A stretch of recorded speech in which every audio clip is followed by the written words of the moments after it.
So in this video, we're going to show you kind of the circuit we're doing. So go ahead and start when you're ready, Mom. And we're doing step-ups like we just explained in one of the most recent videos. These are step-ups against the bands on our belt squat. So what this does is it gets a lot of blood flow into the lower body joints and musculature. So this is really good for rehabbing anything in the lower body. So ankle, knee, hip structures, or any of the musculature. So my mom is doing around 40 seconds with her left foot leading the pathway. And then she's going to switch to doing 40 seconds with her right foot leading. So you would then switch the next time, right foot first, left foot second. Go ahead and switch patterns, Mom. So what this is helping us do is if you alternate, whichever leg goes second always gets beat up because you're already tired. So if you alternate each round, that helps you kind of have a more equal experience through the number of sets that you're going to do. So she's going to do this, again, like we said, for 40 and 40. You can do it anywhere from 30 to 60 seconds per step pattern. Some people even do step patterns up to like 3 to 5 minutes. So it just depends on what your need is for that day. So for today, we're using it as a warm-up activity. Go ahead and go through, Mom. That's it. You're done. That's it. Good, good, good. So this is actually a warm-up for the squats that we're going to show you in a second. But it's also helping her rehab an annoyance in her hip. And then, like we said, just working on all that area in general. We're going to do the stretches. So go ahead and do the stretches, and I'll tell about that. So what we have the roll pad here for is my mom is doing a stretch on the upper outer quad. So she has her foot back.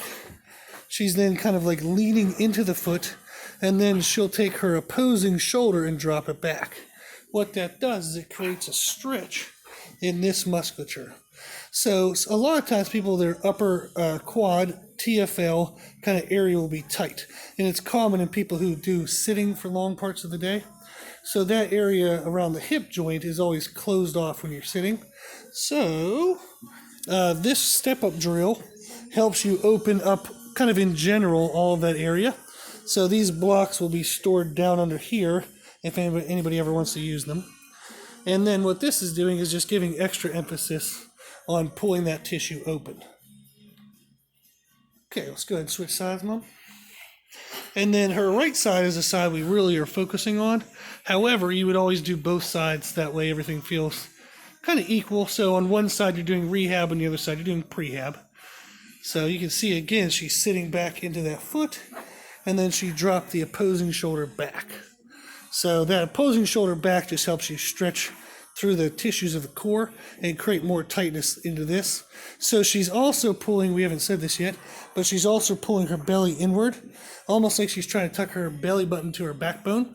And that's tightening up the ab wall, psoas, all the other ab muscles and core muscles we have inside.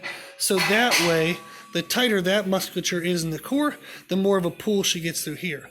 So anytime you do a stretch on multiple tissues, your body will stretch through the healthiest tissue first before it'll ever get to the grumpiest tissue. So you can lock the healthy tissues down into a flex, and that helps you get to the grumpy tissue faster.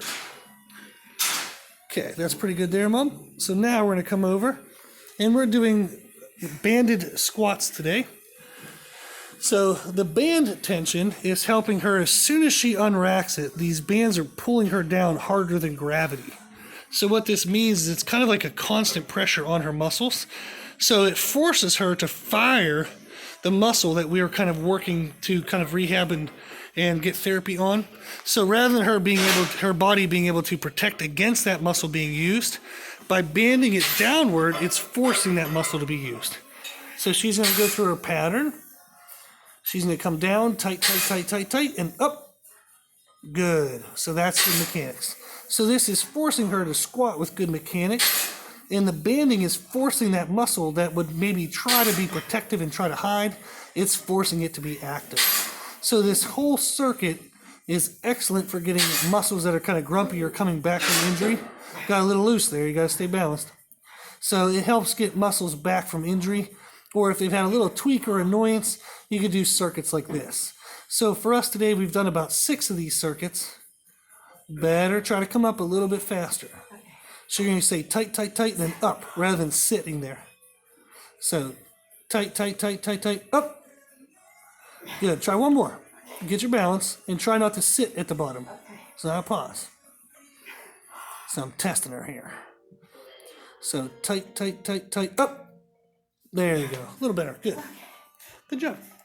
So that's our goal. So now she'll take about half the time of the circuit as a rest, and then we would go through and do multiple rounds. Cool.